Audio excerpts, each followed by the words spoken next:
तो सर बड़ी conflicting claims आ रही हैं। ईरान वालों ने भी अपना साइबर वॉरफेयर या जिसको कहें इंफॉर्मेशन वॉरफेयर आरंभ कर दिया है और कह रहे हैं कि हमारे पास तो एक टन वाले सारे बचे हुए हैं। हमने तो क्या है, हमने तो डिकॉयज दिखा दिए थे। मतलब सब लोग सोच रहे हैं कि वो भारत की तरह इतने बुद्धिमान है कि वो डिकॉयज दिखा देंगे और इजराइल वाले जो है वो डिकॉयज के चक्कर में आ जाएंगे।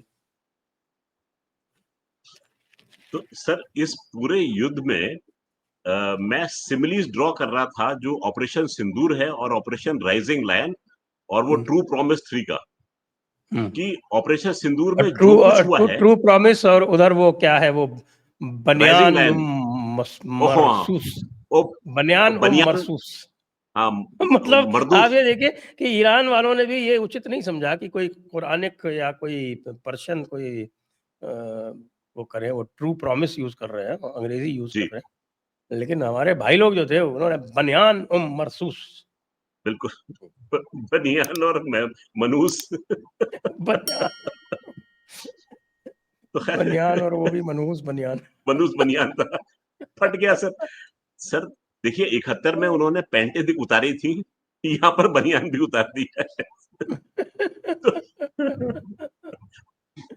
तो इसमें आप देखेंगे सर, इसमें पूरे के पूरे घटनाक्रम में अगर आप देखेंगे तो ये एक पूरा टेम्पलेट जो कि ऑपरेशन सिंदूर का था वो ही हाँ, फॉलो हो रहा है ऑपरेशन राइजिंग लायन में। सबसे पहला strike, precision strike, high value targets को निकालना जो उनके लिए आतंकवादी थे, यानी आईआरजीसी के कमांडर जो थे वो सारे निकाले गए, न्यूक्लियर साइंटिस्ट से सब निकाले गए, प्रिसीजन स्ट्राइक किया गया सर। सब कॉमन चीज चल रही है इसमें। रात का समय चुना गया प्रिसीजन स्ट्राइक के लिए, और मैं अपने एक इजरायली मित्र से बात कर रहा था, उन्होंने बताया कि हमने रात को इसलिए चुना जिससे कि कोलेटरल डैमेज ना हो और हमारा टारगेट जो है जहां पर इंगित है वहां पर ही रहे। बल्कि सोशल मीडिया पे तो ये भी बात इस समय चल रही है कि वो जो इनके फील्ड मार्शल थे वो कहीं जी। एक किराए की घड़ी लेकर गए थे और उन्होंने घड़ी उस व्यक्ति को भेंट कर दी, और उस घड़ी में कोई ट्रांसपॉन्डर लगा हुआ था जिसकी वजह से उनकी लोकेशन जो है वो जाहिर हो गई। ऐसा जो है सोशल मीडिया पे बहुत हवा गर्म है। और अब इस समय ऐसा है कि हालत बहुत बुरी होने वाली है इस समय हमारे पड़ोसी मुल्क पाकिस्तान की, अच्छा, क्योंकि वो तो देखिए, वो तो they are running with the hare and hunting with the hound. Hunting with the hounds.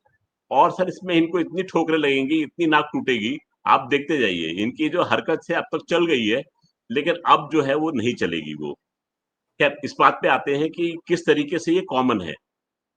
फिर इन्होंने, इजराइल ने क्या किया कि जितने एयर डिफेंसेस थे ईरान के वो इन्होंने डाउन किए। तो सेम टेम्पलेट हमारा वाला। उसके बाद में इन्होंने अपनी एयरफोर्स को एम्प्लॉय किया और फिर इन्होंने जाकर इनके मिलिट्री टारगेट्स, जो कि सबसे इंपॉर्टेंट इनका टारगेट था नतांज का, जो न्यूक्लियर साइट थी, उसको इन्होंने बारंबार, एक बार नहीं, 2-3 वेव में इन्होंने जाके उसके ऊपर अटैक किया है, क्योंकि वो वेल फोर्टिफाइड टारगेट था और सबसे इंपॉर्टेंट टारगेट था इनके लिए।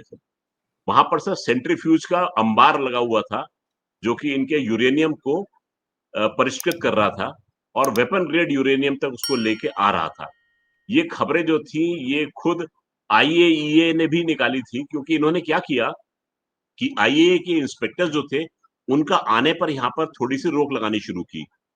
जो कैमरेज इंस्टॉल्ड थे उन कैमरेज को वहां से डिस्लॉज किया गया।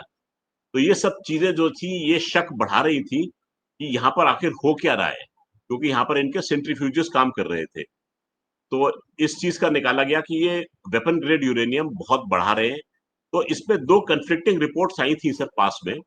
एक ने बोला था इनके पास में 408 केजी का जखीरा है, और एक रिपोर्ट जो थी वो ये कह रही थी कि 7,500 केजी का इनके पास में जखीरा मौजूद है। पर जो भी था, जो 408 केजी है वो भी खासा डेंजरस क्वांटिटी हो जाती है क्रिटिकल मास के लिए और किसी भी वेपन को बनाने के लिए। तो ये चीज जो थी इसको देखकर वेस्टर्न वर्ल्ड और इसराइल जो था वो खतरे में था।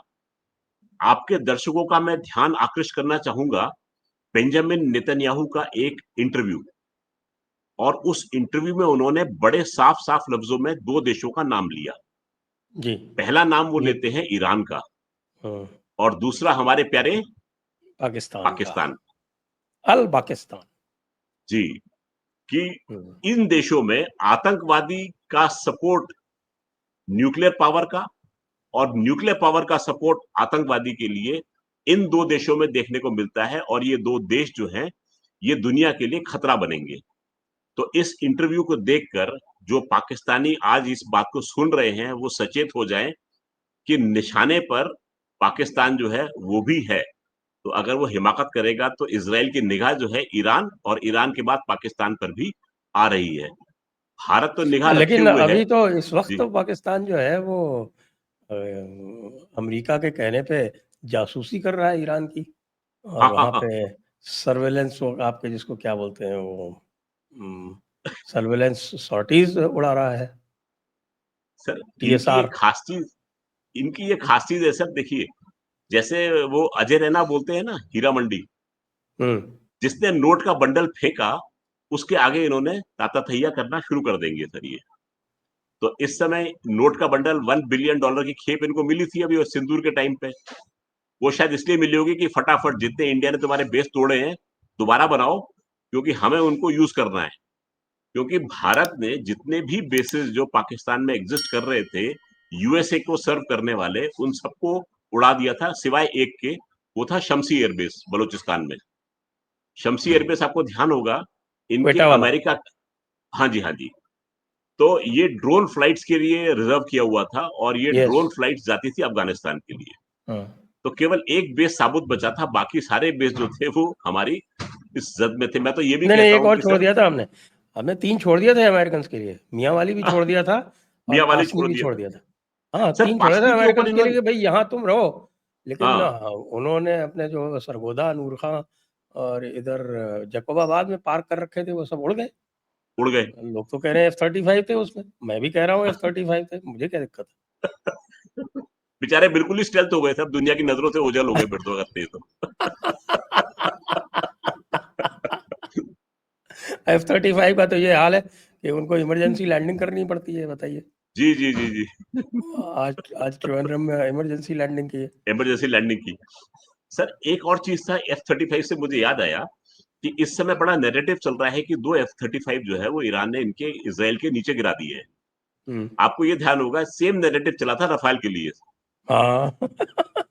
तो सर ये ना नैरेटिव भी कॉपी हो रहा है ये। हाँ। अच्छा, एक एक सज्जन थे, खैर सज्जन तो कहना उनको ठीक नहीं होगा। उन सज्जन ने ये डाला था कि जो ज्यूज हैं, ये भी ऐसे ही हैं, हिंदूज के खिलाफ काम करते हैं। और उन्होंने सिमिलीज ड्रॉ करनी शुरू की थी कि ज्यूज जो है वो गौ गौ मांस का सेवन करते हैं। और उन्होंने अपने 5वें पैरा में एक गलती कर दी सर, देखिए नकल के लिए भी अकल चाहिए होती है। उन्होंने बोला उसके कि ज्यूज भी यही बोलते हैं कि जो अल्लाह में विश्वास नहीं रखता वो काफिर है।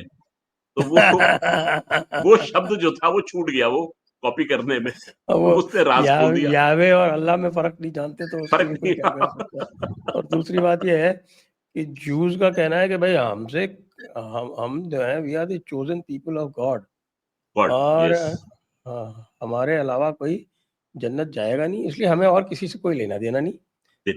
आई वी डोंट प्रोसेलिटाइज, हमें प्रोसेलिटाइज भी नहीं करना, और माले गनीमत भी नहीं, दूसरों का रेप, प्लंडर और लूट, ये सारे काम भी हमें नहीं करने। तो वो तो नहीं करते हैं, वो they are busy with themselves and they are तो हैप्पी विद इन देमसेल्व्स। तो उनसे हमें कोई किसी तरह की दिक्कत है ही नहीं। जूस यहाँ इतने 1000 साल रहे आके, कभी कोई तकलीफ ना तो जूस ने भारतीयों को दी, और ना कभी भारतीयों ने जूस को दी। बिल्कुल। जबकि हमारे जो भाईजान लोग हैं, उन्होंने तो पहले दिन से ही तमाशा शुरू कर दिया था।